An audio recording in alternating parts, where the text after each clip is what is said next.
Balikan natin ang mga pinsalang iniwan ng bagyong Glenda sa probinsya ng Quezon. Mapasimbahan, bayo, paaralan, hindi nakaligtas sa gupit ng bagyo.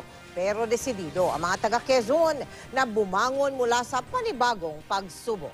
Mula sa Lucena sa Quezon, nakatutok live si Michael Fahatin. Michael! Tama ka nga dyan, Mel, sa pagtataya nga ng National Disaster Risk Reduction and Management Council, ang probinsya ng Quezon ang pinakamalubhang tinamaan ng bagyong si Glenda.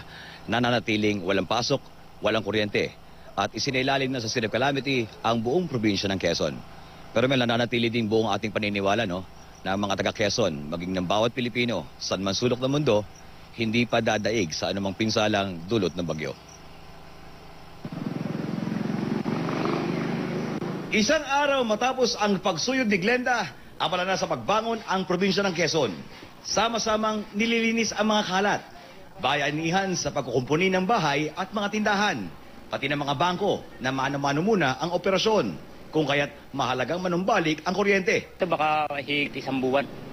Ang buwan na maraming mga puno pong na nabuwal at saka mga posteng mga naputol. Isa sa mga dulong bayan ng Quezon ay ang Pitogo. Panahon pa ng mga Kastila ang karaniwang mga bahay dito. Ang punong ito na may 200 taon na raw ang tanda ay nabunot sa lupa. Maging ang bahay ni dating Pangulong Manuel L. Quezon ay napinsala. At ang St. Paul Parish na itinayo pa noong 1850, bahagya lamang nasira. Paniwala ng mga taga dito dahil na rin daw ito sa kanilang matibay na pananalig. Tulad ng inang si Mirna Bragais na nadaganan ng gumuhong pader kasamang anak pero milagro na buhay.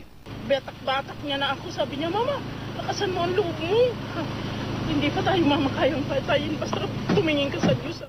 At si Leopoldo Timoteo na sukat tangayin ng bahay pero matibay raw ang pundasyon ng kanilang paniniwala. Sobrang lakas ng hangin dito. 2 oras at kalahati. Ang tubig dito sa amin, sa taas, sa loob ng bahay. Kami mag-anak, kung nabagsakan kami yung malaking haligid. Sa Unisan, nagliparan ang mga yero at sumabit sa mga kable ng kuryente. Sa lakas ng hangin, ang bubong ng bagong gawang gasolinahan na ito itinumba. Pero higit sa mga bahay, establishmento at iba pang gusali, mapapansin na halos lahat ng eskwelahan ay hindi pinatawad ng bagyong Glenda, tulad ng mga paralang elementarya ng Rizalino at Amontay sa Pitogo. At ang paralang elementarya naman ng Villa Perez sa Gumaca. Ang Gumaca National High School na isa sa pinakamalaki, halos hindi na makilala at mistulang binagsakan ng bomba. Tumigil nga ang relo ng Gumaca National High School ng 1:10. Oras na simulang bayuhin ito ng bagyong Glenda. Ang aming main building, ang aming gym, ang aming covered court, ang aming stage at yung po mga ilang classroom namin ay talagang damage.